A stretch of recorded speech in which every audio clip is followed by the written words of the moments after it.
एक YouTube channel को monetise करके पैसे कमाना आजकल हर आदमी का सबसे बड़ा ड्रीम बन चुका है। लेकिन दुख की बात तो ये है कि सिर्फ 10% लोग ही इस ख्वाब को पूरा कर पाते हैं और बाकी के 90% लोग कई सालों तक मेहनत करने के बावजूद भी बमुश्किल 100 से 200 सब्सक्राइबर्स ही पूरे कर पाते हैं। अब अगर देखा जाए तो गूगल और YouTube के सर्च बार में भी सबसे ज्यादा सर्च किए जाने वाले सवालात यही होते हैं। How to increase views and subscribers, how to complete 4000 hours of watch time, how to grow a new YouTube channel and so on। अब इन तमाम सवालों के जवाब ढूंढने के लिए हर आदमी दिन में न जाने कितनी फेक टिप्स एंड ट्रिक्स की वीडियोस देखने के लिए तो तैयार है, but no one is ready to understand the real secrets and the algorithm of YouTube.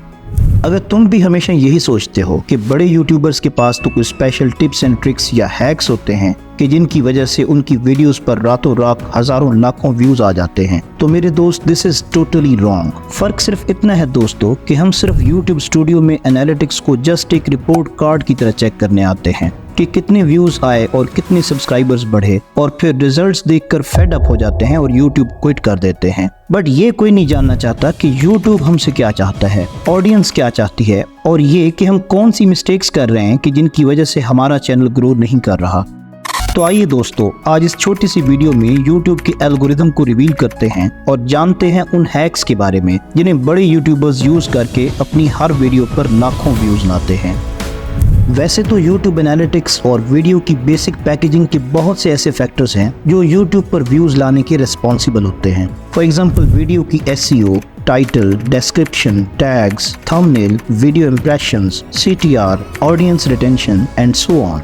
लेकिन मैं तुम्हें इनमें से सिर्फ 2 वो फैक्टर्स बताऊंगा जिनको समझने के बाद YouTube का पूरा एल्गोरिदम तुम्हारे हाथ में होगा। और हाँ, यही हैं वो 2 हैक्स जो बड़े क्रिएटर्स यूज करके लाखों व्यूज लाते हैं। Factor number 1, CTR। दोस्तों, CTR होता है क्लिक थ्रू रेट। अगर सादा लफ्जों में समझो तो ये 2 चीजों की रेशो है। Number 1 impressions and number 2 clicks. Impressions का मतलब ये है कि आपकी वीडियो का थंबनेल यूट्यूब के होम पेज या ब्राउज फील्ड में कितनी बार लोगों को शो हुआ। फॉर एग्जाम्पल, अगर 100 बार शो हुआ तो इम्प्रेशंस 100 ही काउंट होंगे, और आपकी उस वीडियो के थंबनेल को देखकर कितने लोगों ने क्लिक किया तो ये होते हैं क्लिक्स ऑन द वीडियो। अब इन 2 चीजों की रेशो जो है, मतलब क्लिक्स ओवर इम्प्रेशंस, इसे ही हम CTR कहते हैं।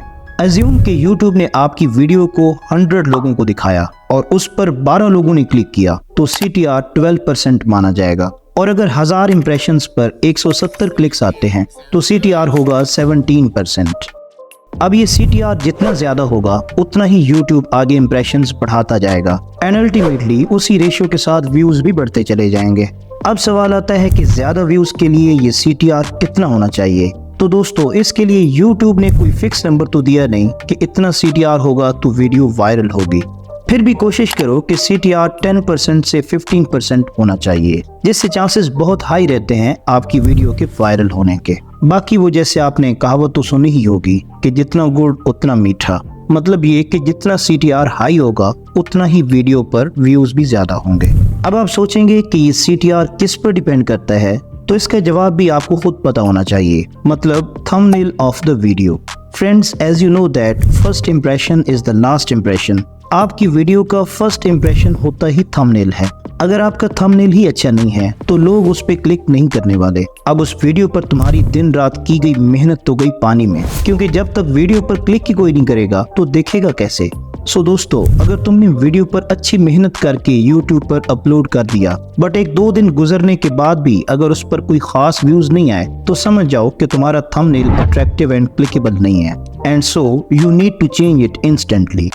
अब एक अच्छे और अट्रैक्टिव थंबनेल को कैसे डिजाइन किया जाए ये तो मैं तुम्हें वीडियो के लास्ट में बताता हूँ, बट उससे पहले तुम्हें एक ऐसी बात बताने लगा हूँ जिसे सुनकर तुम एकदम शॉक हो जाने वाले हो, और वो ये कि अगर तुम CTR चाहे 50% ही क्यों ना कर लो, अगर ये दूसरा फैक्टर मिसिंग है तो भाई नहीं आने वाले views. Audience retention. Audience retention क्या होता है दोस्तों? सिंपल वर्ड्स में इसका मतलब ये है कि व्यूअर आपकी वीडियो को कितने % वॉच करता है। फॉर एग्जाम्पल, आपकी वीडियो है 10 मिनट्स की और उसे कोई व्यूअर 2 मिनट्स देखने के बाद क्लोज कर देता है, तो उस वीडियो पर ऑडियंस रिटेंशन 20% काउंट होगा। अब ये ऑडियंस रिटेंशन की परसेंटेज अच्छी होना बहुत जरूरी है, बल्कि मैं तो ये कहूँगा कि 40 to 50% तो हर वीडियो पर होनी चाहिए, क्योंकि दोस्तों YouTube वो प्लेटफॉर्म है जो व्यूअर्स को ज्यादा देर तक एंगेज रखना चाहता है, क्योंकि जितना वीडियो को ज्यादा देर तक देखा जाएगा YouTube उस पर उतने ही ज्यादा एड्स दिखा सकता है, जिससे YouTube को भी फायदा होगा एंड डेफिनेटली उस क्रिएटर को भी। अब वो वीडियोस जिनका CTR तो बहुत अच्छा होगा लेकिन ऑडियंस रिटेंशन कोई खास नहीं है, तो दोस्तों सोचो भला YouTube उस वीडियो को क्यों प्रमोट करेगा और क्यों वायरल करेगा।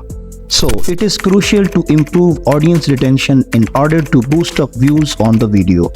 अब सवाल ये है कि ऑडियंस रिटेंशन कम क्यों होता है और उसे इम्प्रूव कैसे किया जा सकता है। तो दोस्तों मैं तुम्हें कुछ पॉइंट्स बता देता हूँ।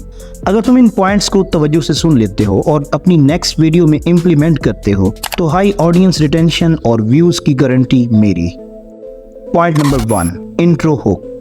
दोस्तों मैं जो वीडियो बनाता हूँ उसमें सबसे ज़्यादा मेहनत लगती है उस वीडियो के इंट्रो को बनाने में, क्योंकि वीडियो के शुरू के 30 से 40 सेकंड्स ही वो टाइम होता है जिसमें व्यूअर डिसाइड करता है कि वीडियो को आगे देखना है या क्लोज करके किसी और वीडियो पर स्विच करना है। अब अगर तुम्हारी वीडियो का इंट्रो ही ओल्ड फैशन्ड है, जैसे कि हेलो गाइस मैं हूँ फलां फलां, आप देख रहे हैं यूट्यूब चैनल XYZ, वीडियो शुरू करने से पहले प्लीज चैनल को सब्सक्राइब कर दें, लाइक कर दें एंड कमेंट जरूर कर दें एंड सो ऑन। दोस्तों मैं गारंटी से कहता हूँ कि ये बातें सुनकर 50 से 60% व्यूअर्स तो वीडियो को उसी वक्त लेस देन अ मिनट बंद कर देते हैं। अब दोस्तों यहाँ ऑडियंस रिटेंशन तो गया भाड़ में। अगर आपका इंट्रो हुक अच्छा होगा तो लोग ज्यादा देर तक आपकी वीडियो को देखेंगे और YouTube को लगेगा कि ये वीडियो बहुत ज्यादा इंपॉर्टेंट है, सो वो उस वीडियो को और ज्यादा प्रमोट करेगा। अब इस इंट्रो हुक को इम्प्रूव करने के लिए तो अलग से एक पूरी वीडियो बनेगी, बट फिलहाल मैं इतना बता देता हूँ कि वीडियो के स्टार्ट में ही कुछ ऐसी बात कर दें या कह दें जिससे व्यूअर क्यूरियस हो जाए और आपकी वीडियो को एंड तक देखने के लिए मजबूर हो जाए। वो कोई ऐसा सवाल हो सकता है जिसका जवाब जानने के लिए व्यूअर वीडियो के एंड तक ठहरेगा, या आप किसी चीज़ का रिजल्ट फर्स्ट 30 सेकंड्स में दिखा देते हैं। फॉर एग्जांपल कोई पेंटिंग, कोई खाने की डिश हो सकती है, कोई ड्रेसिंग या एनीथिंग एल्स, जिसका रिजल्ट पहले देखकर व्यूअर क्यूरियस हो जाता है और वीडियो को एंड तक देखना चाहता है। Point number 2, avoid excessive details. दोस्तों मैं नहीं जानता क्यों, लेकिन आजकल लोगों के पास इतना टाइम नहीं है कि वो लंबी बहस सुन सके। अगर तुम वो आदमी हो जो बहुत ज्यादा डिटेल्स में जाकर बात करने के आदी हो, तो दोस्त you have to modify your elaboration style according to the preference and need of today's generation. And yes, this is natural. फर्ज करो अगर तुम्हें कोई मैथ्स का प्रॉब्लम समझना है और तुम YouTube पर सर्च करते हो एंड यू फाइंड 2 वीडियोस, जिनमें से एक की लेंथ है 2 मिनट्स और दूसरी वीडियो 8 मिनट्स की है, तो ऑब्वियसली तुम 2 मिनट्स वाली वीडियो पर ही क्लिक करोगे। सो दोस्तों avoid excessive details in your video and try to be straight and topic oriented. Point number 3, graph analysis. दोस्तों ऑडियंस रिटेंशन के ग्राफ को देखो तो जहां आपको डिप्स दिखाई देंगे, जैसे कि यहां तुम देख सकते हो, ये आपकी वीडियो के वो पार्ट्स होते हैं जिनको बोरिंग फील करते हुए या तो व्यूअर स्किप करके वीडियो को आगे कर देते हैं या फिर वीडियो को वहीं पर क्लोज करके चले जाते हैं। सो तुम इन डिप्स पर क्लिक करके जान सकते हो कि तुम्हारी कौन सी ऐसी बातें हैं जो व्यूअर्स के लिए बोरिंग फील होती हैं, and hence try to avoid them in the next videos. Point number 4, modify editing style. दोस्तों जैसे मैंने भी बताया है कि हमारा टाइम के साथ अपडेट होना बहुत ज़रूरी है, बिल्कुल इसी तरह आजकल की जनरेशन जिस तरह की वीडियोस देखने की आदी हो चुकी है, उन वीडियोस की तरह हमें वीडियोस को एडिट करना होगा। जो एडिटिंग स्टाइल्स ट्रेंडिंग में हैं, थोड़ा बहुत ही सही, बट उनको अडॉप्ट करना होगा। अच्छा background music, clear voice over and engaging video editing वो हैक्स हैं जो एक बोरिंग वीडियो को भी अट्रैक्टिव और एंगेजिंग बना सकते हैं। बट आखिर में आके फिर वहीं बात रुक जाती है दोस्तों कि ये तमाम तर एफर्ट्स, गुड इंट्रो और आपकी उस एंगेजिंग वीडियो को व्यूअर तब ही देखेगा ना जब वो वीडियो पर क्लिक करेगा। और दोस्तों वीडियो पर क्लिक तो तब ही होगी जब थंबनेल अट्रैक्टिव होगा। तो ये अट्रैक्टिव और आई कैचिंग थंबनेल कैसे डिजाइन करना है, ये जानने के लिए तुम इस वीडियो पर क्लिक करो and I am waiting for you there. See you.